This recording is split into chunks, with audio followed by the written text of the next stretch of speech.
तुम्ही पाहत आहात MCN न्यूज मराठी। अकोला जिल्ह्यातील हिवरखेड येथे जुनी चावडी बारगणपुरा कामठा हिवरखेडच्या श्री गजानन महाराज मानव सेवा समिती रजिस्टर नंबर E1334 द्वारा श्री गजानन महाराज प्रगट दिनानिमित्त गजानन विजय ग्रंथ पारायण व अखंड नाम संकीर्तन सप्ताह दिनांक 1 फेब्रुवारी 2026 रविवार ते 8 फेब्रुवारी 2026 रविवार पर्यंत भागवताचार्य हरिभक्त परायण परशुराम महाराज सातपुते राहणार सुनगाव यांचे व्यासपीठ नेतृत्वात आयोजित केले आहे। या निमित्ताने दररोज सकाळी 5 ते 6 काकडा पारायण, सकाळी 10 ते 12 तर संध्याकाळी 6 ते 7 हरिपाठ तर रात्रीला 8:30 ते 10:30 पर्यंत महाराष्ट्रातील नामवंत कीर्तनकाराचे प्रबोधनपर कीर्तने आयोजित करण्यात आली आहे।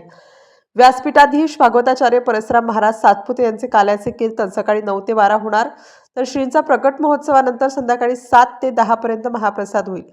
यामध्ये ग्रंथदिंडी व श्रींची प्रतिमा ट्रॅक्टरवर सजवून विठ्ठल मंदिर, वारकरी भजनी मंडळ, महिला भजनी मंडळ कारला, सौंदळा, दानापूर, हिंगणी येथील वारकरी भजनी मंडळाचा वरील कार्यक्रमाला सहभाग राहणार असून मंदिराच्या बांधकामाला व लेकीबाईकडून मंदिराच्या कळसासाठी वर्गणीसाठी सहकार्य करावे असे आवाहन सुद्धा गजानन महाराज मानव सेवा समिती जुनी चावडी बारगणपुरा कामठा यांनी केली आहे। MCN न्यूज मराठीकरिता बाळासाहेब नेरकर, हिवरखेड।